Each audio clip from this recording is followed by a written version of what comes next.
जर तुम्हाला सगळे म्हणाले की तुम्ही काही करू शकत नाही, तर तुम्ही काय कराल?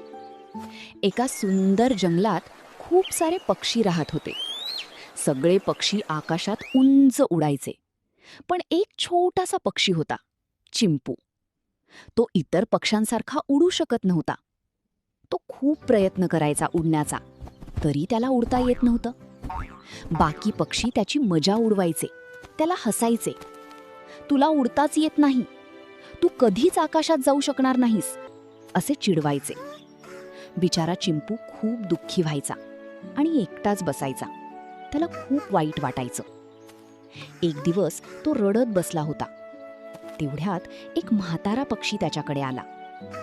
तो म्हणाला, "काय झालं चिंपू? तू दुःखी का आहेस?" चिंपू म्हणाला, "मी उडू शकत नाही. मी खूप प्रयत्न केले, पण मला नाही उडता आले. सगळे मला चिडवता." म्हातारा पक्षी म्हणाला, "चिंपू, प्रत्येकाच्या आत काहीतरी खास असतं. फक्त ते शोधायचं असतं." चिंपूने विचार केला, "मी उडू शकत नाही, मग मी काय करू शकतो? मी धावू शकतो का?" चिंपूने धावण्याचा सराव केला आणि तो धावायला लागला, खूप वेगाने. तो झाडांवर चढायला लागला, खूप जलद.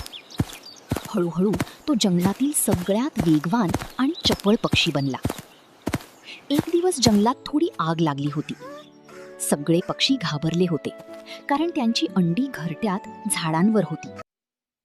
पण चिंपू लगेच धावला त्यांना मदत करायला. तो वेगाने झाडावर चढला आणि एक एक करून अंडी वाचवायला लागला.